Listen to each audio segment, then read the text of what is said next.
The Yuan Dynasty, 1271 to 1368, stands as one of the most influential foreign-led dynasties in Chinese history, established by Kublai Khan, the grandson of Genghis Khan. This period marked not only the first time that China was completely ruled by an external power, but also the expansion of international cultural exchange, global trade, and technological advances.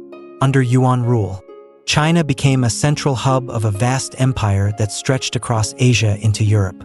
Throughout nearly a century of existence, the Yuan dynasty brought about significant changes in Chinese society, economy, military, and politics, leaving behind important lessons on multi-ethnic governance, the pitfalls of discrimination, and the challenges that a foreign dynasty faces in ruling a complex civilization like China.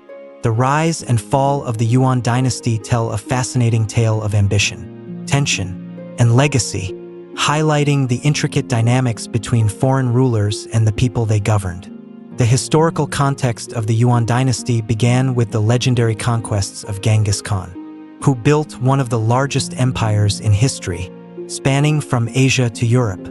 As the founder of the Mongol Empire, Genghis Khan and his descendants launched widespread invasions, dominating a massive territory that covered numerous cultures, ethnicities, and ideologies.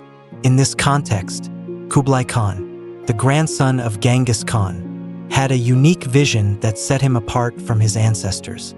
Unlike his predecessors, who primarily focused on military might and temporary control, Kublai Khan aimed to build a sustainable dynasty based on Chinese civilization, aspiring to become a true emperor of China in every sense. His ambition went beyond territorial expansion. He sought to assimilate and inherit the rich Chinese cultural heritage to form a new regime with a stable political foundation and efficient administration. With this vision, Kublai Khan officially declared the founding of the Yuan dynasty in 1271, aiming to complete the unification of China.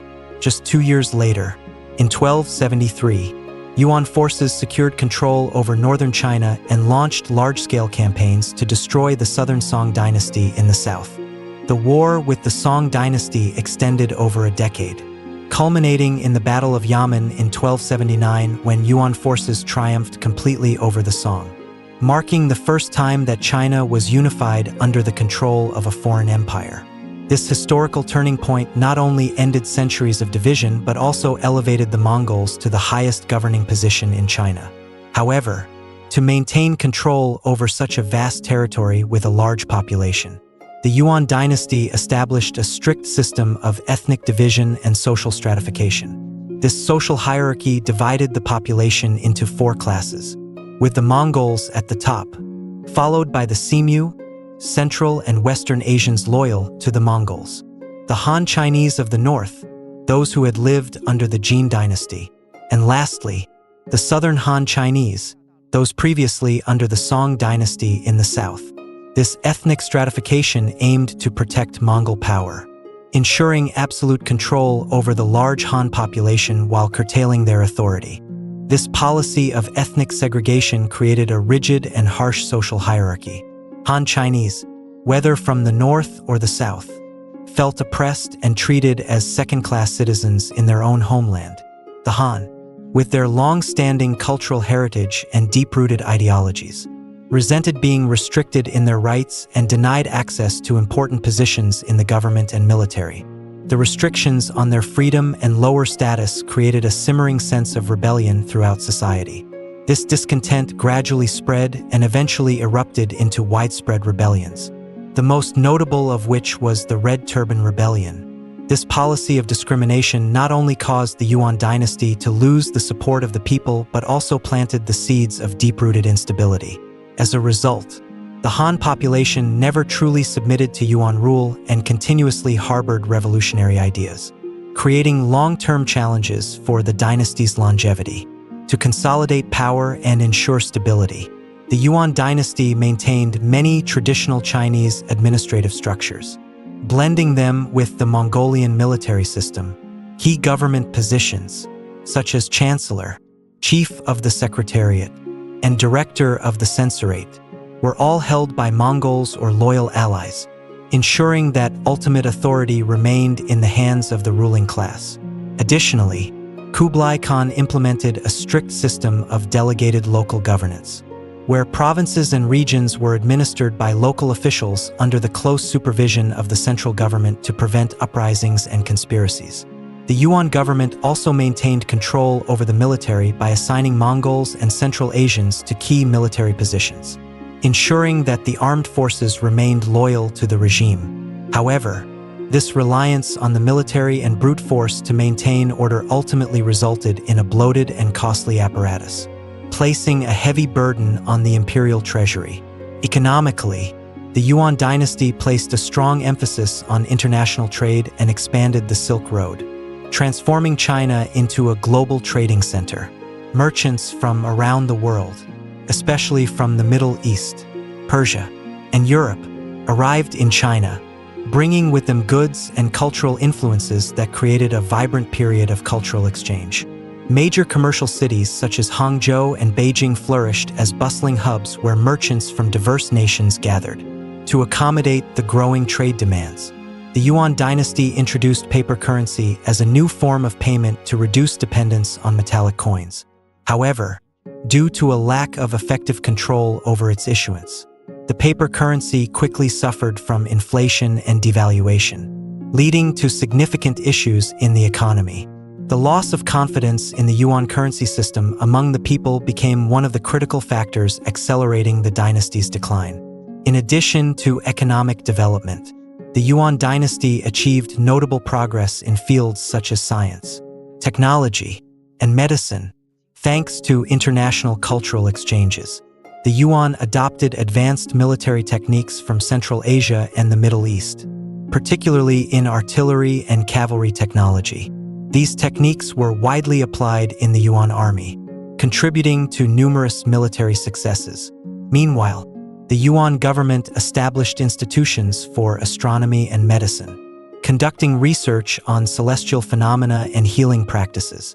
Medicine saw significant advancements with treatments like acupuncture, herbal medicine, and surgery. The Yuan court also allowed religions like Taoism, Buddhism, Islam, and Christianity to freely develop and spread. This religious harmony created a diverse and rich spiritual environment where followers of different faiths could coexist and thrive, adding to the unique cultural identity of this period. Despite these accomplishments, the Yuan dynasty faced severe internal crises. Ethnic discrimination created a deeply divided society, causing widespread resentment among the Han population. This unfairness and oppression eroded the people's faith in the regime. Moreover, frequent famines and natural disasters increased the hardship faced by the population, while a heavy tax system continued to place pressure on the peasantry. In this turbulent environment, the Red Turban Rebellion erupted, a large-scale uprising by peasants and the poor who opposed the high taxes and ethnic discrimination. The Red Turban movement spread rapidly, threatening the very survival of the Yuan dynasty. Zhu Yuanzhang, a prominent leader of the Red Turban Rebellion, eventually led his revolutionary forces to victory over the Yuan and founded the Ming Dynasty in 1368. The fall of the Yuan dynasty not only ended nearly a century of Mongol rule over China, but also marked the beginning of a new chapter, with the revival of a Han-led government under the Ming Dynasty. However, the legacy of the Yuan dynasty did not entirely vanish.